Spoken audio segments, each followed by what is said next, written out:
Subscribe to our channel and press the bell icon to never miss an update. As we speak right now, we are seeing an incredible growth across the service as companies want to become digital, they want to transform themselves, they want to automate end to end. I think the amount of demand we are seeing in the market right now in India is, I have not seen it for the last 5 to 7 years.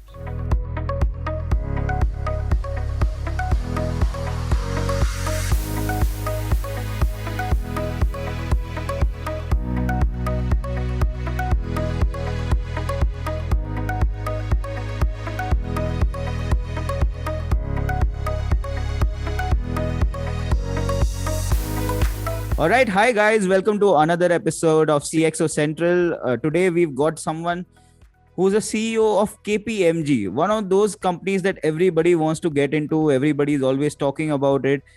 We've got the CEO of KPMG GS. We've got Samir Chadda with us. Samir, thanks a lot for joining us. Kunj, lovely to be here. Thanks for inviting me. What do chartered accountants bring to the CEO's job? What is your education in chartered accountancy helping you to perform better as a CEO? I'm actually a big movie buff, right? And whenever somebody talks about being a chief exec, I always think of the Spider-Man quote, which says that with great power comes great responsibility, right? And it's resonated with me, stuck with me, and I do think that as a chief exec, it's a very onerous role. It's a very onerous role. You're responsible for the well-being of your colleagues. You're responsible for the well-being of your business. You're responsible for making sure that people feel that there is a great culture in the organization. People feel they have opportunities to grow. People get up every morning and they want to come into work. So I think, being a CEO is a responsible, a task full of responsibility.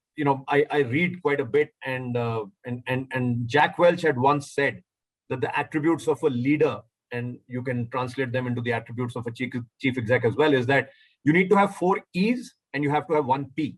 Which is that you need to have the edge to take difficult decisions. You need to have energy. You need to have personal energy. You need to be able to energize the larger workforce. Right. You need to have the ability to execute against a strategy. And overall, you have to have passion for what you are doing. So I think these 4 E's and a P are nicely articulated by Jack Welch. And again, sometimes I think the E in the CEO stands for Chief Everything Officer. Right, because you are responsible for almost everything. And I think your question about what does a CA bring to the table? I really think to become a business leader, you need to have a good head for finance and for numbers. So you need to know how the P&L of an organization works. You need to know what are the cost drivers. You know what to do to actually maximize efficiency. How do you make sure that the profitability of the organization is strong? And of course, being a chartered accountant, you have a grounding in that. Naturally, quantitatively, you're generally well trained. So I think that is something that a CA degree, generally prepares you for the whole understanding of financials of an organization. Plus, generally speaking, the eye for detail that the degree gives you is also very useful in my role. In 2008, when the financial crisis happened, and you were at Lehman Brothers back then, and you've gone through that kind of a time. So what are some of the learnings that you picked up at that time? And, there are so many people who are watching this who want to become CEOs at some point of time, but are going through a tough time right now. What can they learn from what you've learned at that time? I think that, so I was actually in Lehman Brothers and I left them in April of 2008, which is, just about 6 odd months before Lehman actually filed for bankruptcy. And then I joined Barclays in the midst of the financial crisis. And all I would say is that whether it was the financial crisis back then and whether it's the pandemic right now, when you're going through it, of course, it seems terribly difficult and feels like a big dislocation. But I guess philosophically speaking, all I would say is that things ultimately end up actually balancing themselves out. Give them enough time, and things actually work out. So whether it was the financial crisis and the banking sector came out of it, you can argue in a stronger way with different regulations, etc. Or the pandemic has, of course, impacted some sectors disproportionately, like hospitality.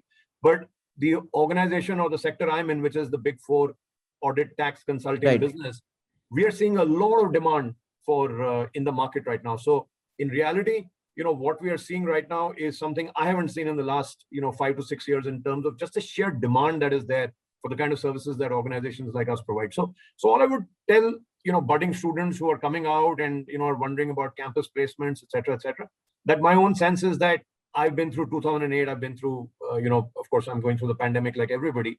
Right. That in the end, give things enough time and things do come back to a even keel. Samir, take me through, what does an organization which works in the shared services space do? What are some of the things that come under its ambit? And then what is the biggest role of the CEO in this particular space? We do at KGS is what every KPMG member firm does across the world, right? So there is an audit arm, there is a tax arm, and there is a advisory arm, which is made up of two elements: consulting and deal advisory.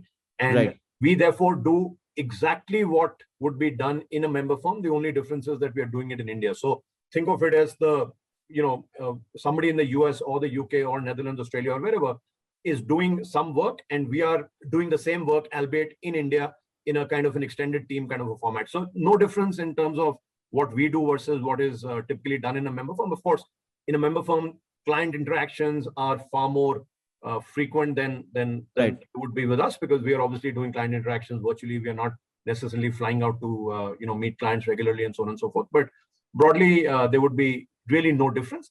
And the role of a CEO ultimately is to, frankly, put an enabling framework around an organization of process, of policy, to ensure that there is a vibrant culture that exists in the organization. Put a team around you, empower them, and then get out of the way and let them get on with what they're doing, right? So while we are 13,000 people, fact of the matter is I run 8 to 10 people who each run 8 to 10 people. Right. And ultimately, if you surround yourself with good people, then that's how organizations become successful.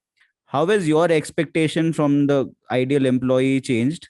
And also, how do you think the talent market has changed? The kind of people who come into the organizations, how have they changed? Clearly, in the current age and current world, you need to have the ability to deal with ambiguity at a very high level, right? So I think those days of static kind of careers are gone. The ability to deal with an external environment which is changing rapidly and oftentimes changing in elements and ways that you could never have imagined. So as an example, the pandemic, who would think that Right. hundreds of thousands of colleagues and people across the world would have to go work from home overnight and actually be able to do it?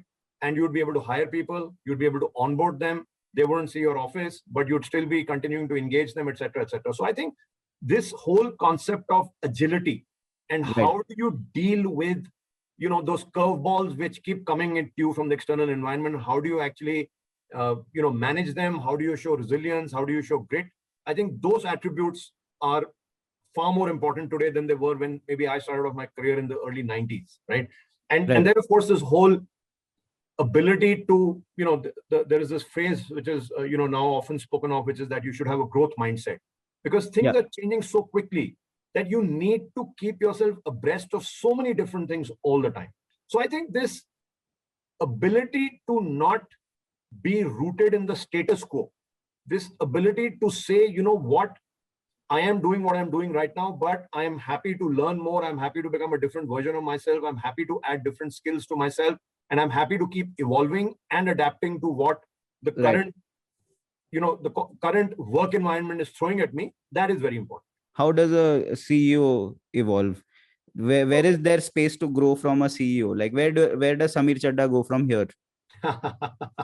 Yeah. So I think where I go from here is that ultimately speaking, what happens is that roles become more complicated, right? So again, when I joined the organization 5 years ago, we were probably half the size of where we are today. The organization has now become, twice as large. Size brings a different level of complexity to it. Again, the kind of work that we do today versus 5 years ago is far more complex than it used to be.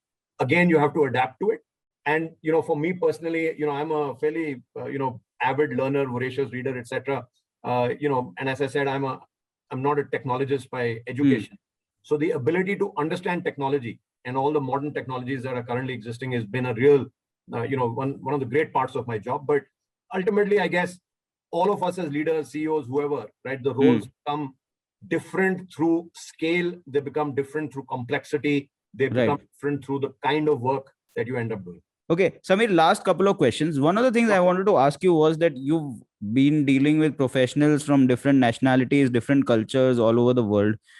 what are some of the things that you think the Indian companies etc can pick up from them in terms of work culture, in terms of people relationships etc, and what are some of the things that the world can learn from Indian companies? One thing one realizes when one deals with other countries is the whole concept of respect for the individual, the whole concept of the value of inclusion and diversity, the whole concept of giving back to community, Right. investing in citizenship, and the whole concept of collaborating across shores. Right. These are things that I'd like to believe that the West has historically been more evolved in. And in terms of attributes of, let's say, the Indian workforce or Indian leaders, I think the ability to be direct when you're giving feedback, the ability to be direct when you Right. say something versus going around in circles, not talking to the point, and not being able to land the hard message. If something's not going well, and surfacing that quickly and bringing up that problem quickly, rather than saying, I'm not going to deliver bad messages, I'm going to try and do it at my level. And only once it becomes really bad do you actually say, by the way, we're going to miss this deadline because something has gone wrong. So I think that, and therefore the ability to push back also, I guess, generally speaking, in an Indian workforce is generally lower. For example, if you feel that you already have too much and you can't do something, you still may hedge and say, I'll take it on, rather than saying, I'm sorry, I've got too much on my plate, I can't do it.